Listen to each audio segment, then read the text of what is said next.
In all the places of the earth, they know that the gods and spirits affect man's path. All the misfortune that befalls man lies at their feet. If you have eyes to see, you see their presence and their power. Keep your eyes open, traveler, and you might see their faces.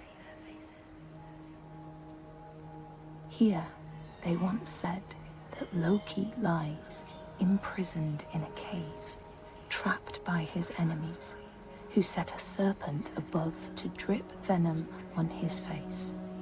His wife, Sigyn, sits beside to catch the venom in a bowl, but when she must leave to empty it, the poison falls unabated. His pain is so great that he thrashes and writhes. And here above, we see the earth shake and break apart. Across the sea, they know that the earth is carried in the arms of a giant. When he is vexed or injured, he may not carry his burden so gently, and the world will feel his anger and pain. In a land far away, they say the winds are trapped inside the earth. They try always to make their escape, and they buffet and beat on the walls of their prison, causing the earth to quiver. And when they break through, they make their escape. They explode out in fury. In the lands of your birth, people live hidden too, in the hills and stones. They may be the remnants of a godly race who lost a war with giants and, finding the world changed, retreated into silence. But you still see their carvings and circles from the time when they walked among men.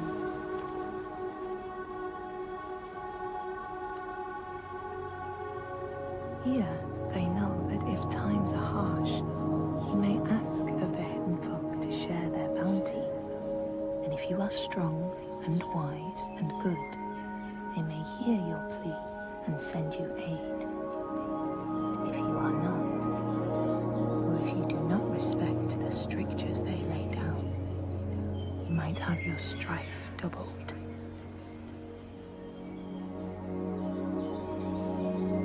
In the lands of your birth, and in these lands too, they know that people can be taken by the secret fair ones. If you are not careful and do not keep to the pathways, you may find yourself among them.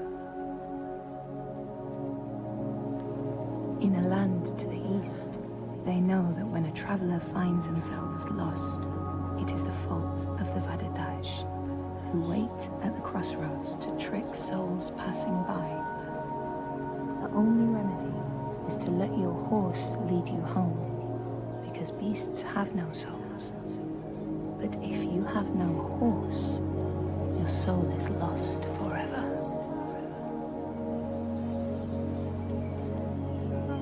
In this place, they know that sometimes the hidden folk will take their children and leave another in their place. These children may look the same as their own, but will be dazed and far away, or ill-tempered. And you know then you have a changeling in your house. In this land, when people cannot raise their children, they will leave them in a sacred place for the hidden folk to take and care for. Sometimes these children come back, but it is said that they are changed, with a wildness in their eyes, and their parents do not want them. These people know that children who have died uncared for can return as small ghosts clad in fluttering rags. When there are storms, they may cry as they did when they were human, and will look for their mothers until they find them, and never leave them again. In this land, you may catch sight of the Landdisasteinar, the spirits who embody the sacred places, the rivers and rocks. Do you see the Lady of the Mountain, the Fiat Kuna, who bathes in the waterfall and lets the drops fall on her shoulders? In the heart of the Northlands, they know the storms are born of the Oshkuredi, the hunt of Odin. The huntsmen ride horses with eyes of fire.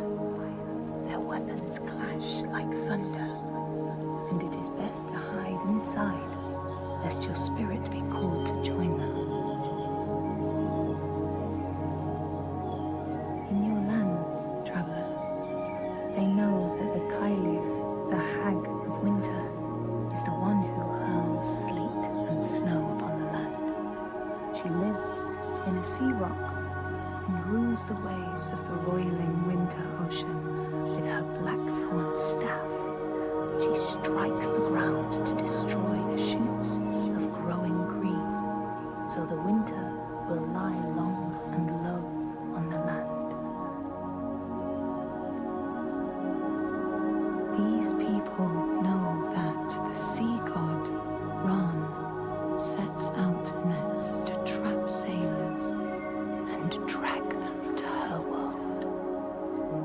She sends the waves, her daughters, to wreck boats so she will have more men to take. And jealously, she pulls them down beneath the water. People here speak of warriors who can transform themselves into bears when they are enraged. Their skin becomes hide so thick no sword or spear can break it. When King Hrolfr fought Skald, many people saw a great bear fighting beside him, who killed more men with its paw than any 5 soldiers. Men here will tell of how Jarl Hakon worshipped the giant Thorgerða and sought her aid in the middle of battle when the tide was turning against him. Fleeing to an island, he pleaded with her for aid. She demanded a sacrifice. She rejected all of his offerings until he, at last, killed his own son in sacrifice. Thorgerða gave aid, and Hakon's enemies saw the giants striding amongst the ships, arrows flying from every finger and never missing their mark. Their morale was sapped, and Hakon won his battle.